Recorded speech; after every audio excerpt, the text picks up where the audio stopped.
No commercial options existed. We begin this Sunday, though, with the pain and devastation facing American citizens in Puerto Rico and the president's angry response to any suggestion he and his team were too slow to understand the urgency of Hurricane Maria's impact.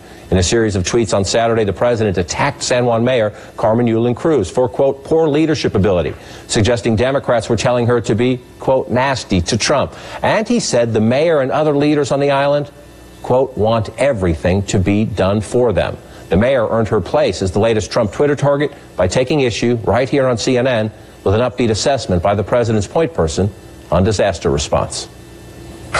It is really a good news story in terms of our ability to reach people and the limited number of deaths that have taken place in such a devastating hurricane. Well, maybe from where she's standing, it's a good news story. When you're drinking from a creek, it's not a good news story. When you don't have food for a baby, it's not a good news story. Damn it, this is not a good news story. This is a people are dying story.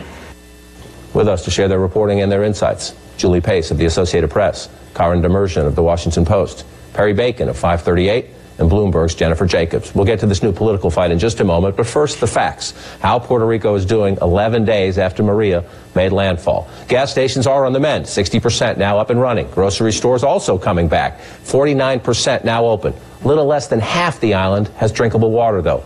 The electricity situation even worse. Only 5% of power has been restored. Nearly 10,000 federal aid workers on the ground in Puerto Rico, 7 daily flights now bringing commodities, and 11 regional staging areas set up around the island. Officials say 843 people have been rescued and 11 highways cleared. CNN's Bryn Gingras is on the ground in San Juan. Bryn, 70% of the ports now back open. That means you can get supplies there, but are they getting where they're needed? Well, we are seeing, John, supplies are getting to these communities, especially outside of San Juan. But here's the thing, John, right? It's always going to be a battle. That's exactly what we found out. We drove an hour and a half outside of San Juan to a community, or a city rather, called Utuado. Now, this is a very mountainous area. They have a river that runs through this city, and that river flooded by more than 20 feet during the storm. It knocked out bridges. It caused landslides in that area. So there are literally communities that are islands on an island. They are constantly going to need supplies, and it's very difficult to get those to them. So these are people that are, just doing what they can to help themselves. We saw people that were creating pulleys on their own just to bring water from the spring water from the mountains into their homes. We saw them making benches that they could send a runner across every day to get supplies for themselves. So they are really doing what they can. But yesterday, I do want to mention, we went around with a search and rescue task force group. Now, these are the people that come in first, right? They respond to medical needs. They see if there's buildings that are collapsed that people need to be rescued inside. And their mission, a good number here, their mission is almost 100% done, finished. But we went around with these people to this one community, and I want you to see their reaction when they finally saw those supplies come to them. When I saw them come the first time, I saw heaven. So finally, we knew that they knew about our situation. What do you want to say to your daughter in Texas? Well, that I'm saying, we're safe. You're surviving. We're okay because we appreciate your help.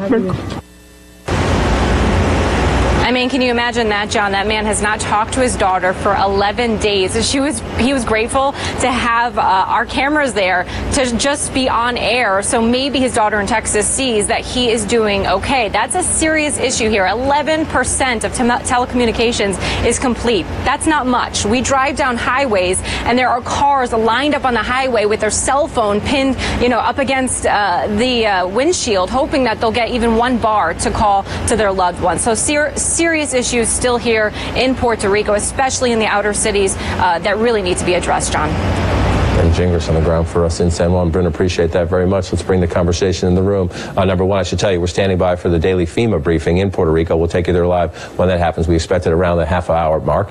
Number two, the president goes on Tuesday. And it was remarkable yesterday. If we go back through the first 9 days, of Maria, the president tweeted 14 times about Puerto Rico. Yesterday, he tweeted 16 times about Puerto Rico. Most of those tweets attacks on the mayor, who came. You saw the emotional response. the acting Homeland Security Secretary, Elaine Duke, said something that even she has since said was a little tone deaf and easy to take out of context. That she meant it's a good news story that so many people are helping. That what you just saw from Bryn there, neighbors are helping neighbors, strangers are helping strangers, but it sounded tone deaf to say this is a good news story in the middle of this devastation. Why is the president picking this fight?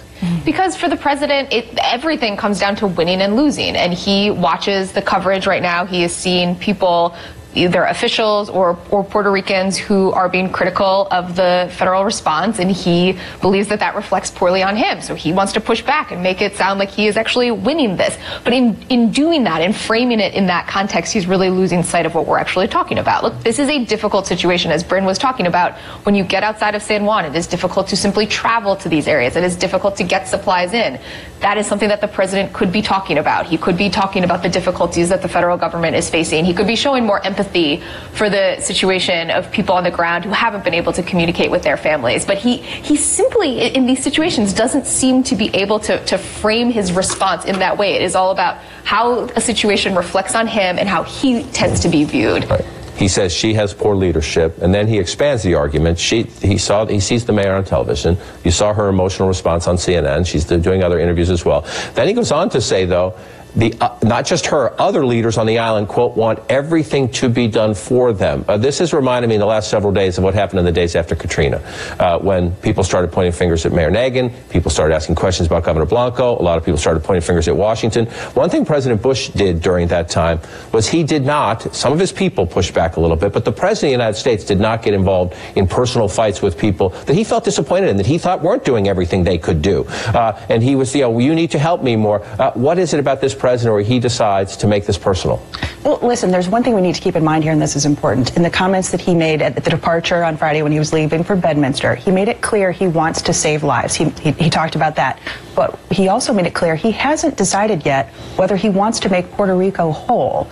As you know, he said something about this is a territory, implying it's not a state. He said these are great people, but this would be a massive investment to improve that. He said, you know, this territory already had $74 billion in debt even before Maria struck 11 days ago. And he was saying it would be a huge amount of money to reinvest in this power grid and to make it whole again. So that is what he's wrestling with right now, is how much money he wants to invest in a territory.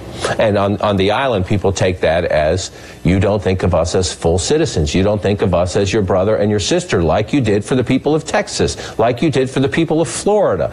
So the president has a logistical challenge and a response challenge, but does he have an empathy challenge here and an affinity challenge here? They're Americans. I think very clearly he said, you know, he seems to be implying people there are not doing enough to help themselves. Now, the people and the mayor as well. I mean, it's not as the mayor is criticizing. His tweets yesterday were pretty critical of the people, at least in my reading as well. And I think it goes to a question about, he seemed much more prepared, whatever you think about, for what happened in Texas and what happened in Florida. He seems to be, you know, beyond his sort of personal reaction yesterday. Even before that, it seems like he has not been as engaged in the issue. The Post had a good story sort of describing how, you know, the first 5 or 6 days, he just was not being briefed. He was being briefed, I'm sorry. He was not as engaged in the situation and not focused on it. It was not, you showed his tweets were not about this. You could tell when in Texas he was very focused on that from the beginning. I don't know if that goes to the fact that he doesn't think of Puerto Rico as part of the United States, or just the part that he just wasn't paying attention here. He was focused on tax reform or the NFL. He just has not reacted the way you would hope he would in the situation.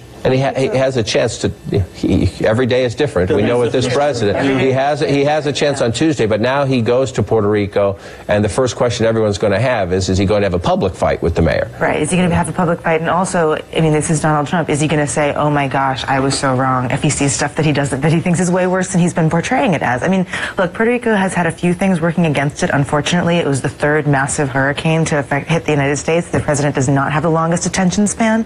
So to keep that up when there's other stuff happening, like NFL players taking a knee during the national anthem, that's a little bit difficult. Also, you know, he's thought about Texas, he's thought about Florida in a, you know, campaign context, an electoral map context, probably a lot more than Puerto Rico. And that, you know, it's not enough of an excuse. It's not an excuse to ignore what's going on in Puerto Rico right now or take a less engaged response when the situation is so dire. But that's what we're kind of facing right now, and it's raising all kinds. The thing that the president is not